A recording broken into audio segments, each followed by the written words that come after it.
What happens when 10 young women are taken from their island resort by a gang of violent criminals to be sold overseas to their client? They hatch an escape plan surrounded by desert and fighting for survival against traffickers. Do they have what it takes to survive? I'm Ali and this is BackAlly Horror, and I have been given early access to this film from Saban Films to give you guys my thoughts and opinions on the movie Escape.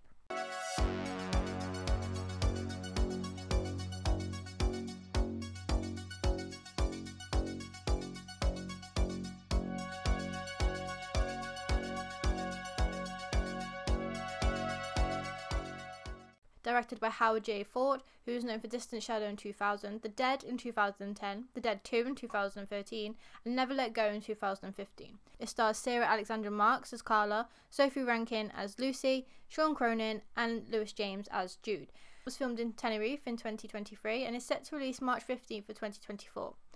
So this is your official spoiler warning, and thank you for listening to my non-spoiler review. Please check it out on March the 15th and let me know what you think. Again, spoiler warning, this will contain spoilers, this review. This will go into the film. We start off with the girl running through the desert being chased by a criminal. We later find out, obviously, that this is Tamsin, and she's running. She gets severely injured, but she still fights, and she ends up killing the criminal she's up against and gets in his truck and drives off. We then go 24 hours before. Now, to me, this is really good. It sets up what we're in for, and I think it did that really well. The brutality of fight and the gore level was enough for me to be like, okay, yeah, I see where this is going and I'm liking it. It's getting there. But then it takes us back out of it. So it's like, oh, wait, hold on. You're not having it all at once. I like that. We then meet Carla, Tamsin, who have just arrived at their resort. There was a few really in-your-face camera shots, which I really didn't like. I don't like in-your-face camera shots. It makes me feel really awkward. I just want it to feel natural. Not natural when you're looking at someone that close, and they're like, that put me off a little bit. And also the intro for the music reminded me very much of a sitcom intro, so it kind of took me out the fact that I was watching a horror film, and I had to kind of felt like I was watching something like TV show CSI Miami, because of the music was just so upbeat. And I kind of get it to some extent, because at this point in the movie, everything is happy, everything is beautiful. They're on this resort in Future Ventura, everything is happy, so it's not too bad. We also meet Lucy as well, who is a dancer, and she's arrived at her resort and she speaks to her mum. So we have family connections and tie-ins. Carla eventually speaks to her mum and lets them know that they're safe and they're here. We then see them go about their day. So Lucy goes and does some yoga on the beach, and Carla and Tamsin go for a swim, and then they go sunbathing on the beach as well. And this is where we meet Jude, who invites them out for a few drinks. They reject him, and we find out that obviously Sean Cronin's character, Mob Boss, has hired Jude to bring in these girls one way or another. We don't see at this point how Lucy is taken. We just see how Carla and Tamsin are taken. They obviously reject him, so he goes to their apartment and kidnaps them there. He brings them to this villa in the middle of nowhere in a desert. He takes Carla downstairs to the basement where 7 other girls are locked up, so she is now the 8th. Tamsin is kept upstairs in a room. We're unsure why she's upstairs at this point. There is no, we kind of leave Tamsin there. And then Lucy comes. At this point we still don't know how she got there, but she arrives. So there's 9 women in the basement and 1 upstairs. So we have the 10 girls that need to be shipped overseas to the client. At this point, the girls start talking to each other about how they were taken. Some were literally just taken, chucked in a car and brought there. Some were drugged. And then we hear Lucy's story where she met Jude, thought he was really nice, and they went on a date. He drugged her food, and then he took her to the villa. This is when they realised that they were all taken or talking to or drugged by Jude. So now it's like, we hate Jude.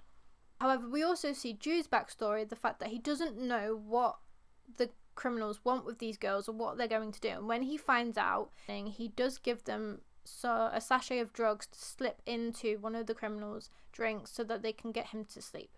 They eventually come up with an escape plan, kill one of the guards, knock out the other one. They grab a bunch of weapons, they run out, kill as many criminals as they can. At this point, one woman dies in the villa escaping. She trips and lands on a spike, which was brutal and really nice. We follow Lucy and Carla and another woman. They're running through the desert. The other woman dies by some criminals, and then it's just Lucy and Carla. So at this point, 2 are dead, 2 have escaped, Tamsin's in a room, and the other 5, we don't know where they are, and we won't know where they are because we don't see them again until the very end.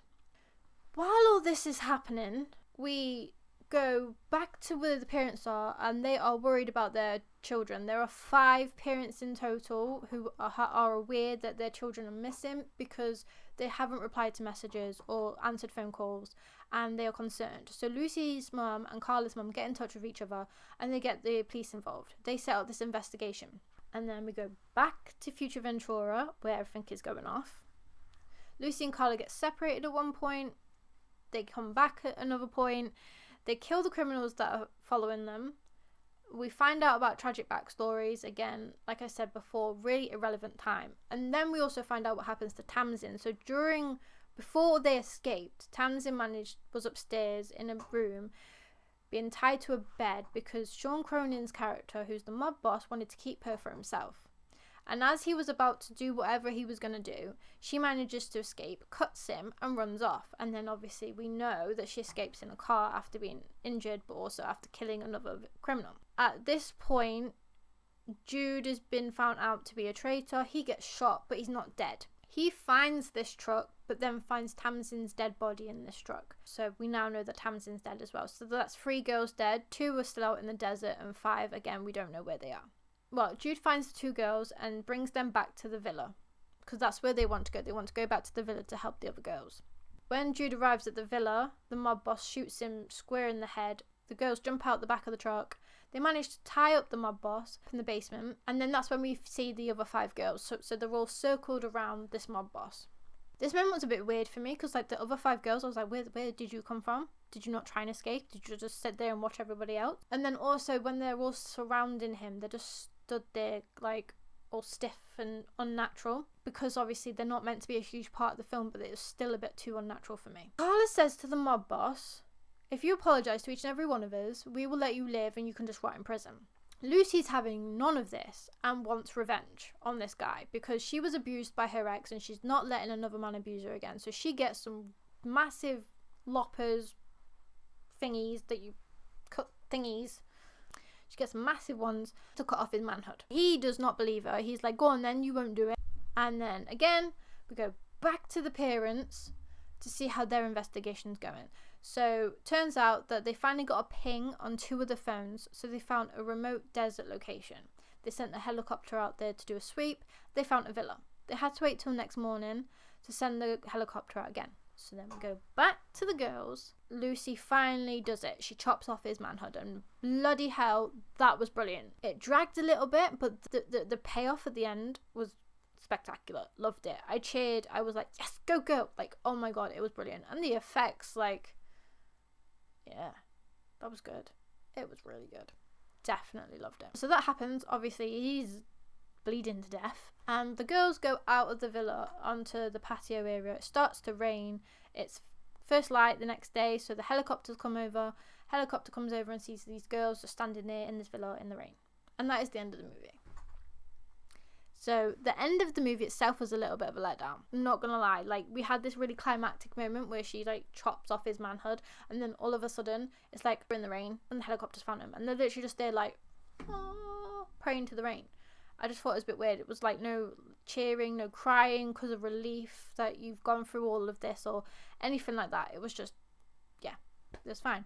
And then music started playing, and again with the music, it was too upbeat for me. Like, they've just been through traumatic experience and we're playing happy music. It again completely took me out of the moment. It's meant to be a horror revenge film, like I Spit on You Grave-esque, and I don't want to hear like tunes that are cool or cheery or upbeat. I want to hear like I said, they've just been through a traumatic experience. You need something that's somber because it was hard work. You need the right music at the end of the day because that helps with themes, that helps with bringing people in. With the gore and everything, the brutality and the fighting and the deaths, they were really well done. Again, it was just a CGI blood spatter that I didn't like. There were moments of the film that were a bit too cliche for me and stereotypical, but it didn't have that throughout the whole movie. There were moments, so it was, again, it had potential to be better than what it was, and I think in doing so it could have been. I think if it fixed those identity crises of the script and the story itself, maybe got better actors in, I think, you know, you could have been looking at a solid 8 out of 10 for that movie, given what it could have been. And they weren't far off. They weren't hard fixes, and I think that's the biggest letdown, is knowing that they were so close to having a good film, but it didn't fully hit the mark for me. So it's just going to be a 5 out of 10 for me. Again, I do recommend you guys giving it a try and seeing what you think of it. So on March the 15th, when it gets released, if you do watch this movie, please do let me know what you think of it in the comments below and give me your thoughts and your opinions. Thank you to Saban Films for reaching out to me to collaborate and give me early access to this film. I appreciate the opportunity. It was a really fun collaboration. Thank you guys for watching this video, and until the next one, take care and stay horrid.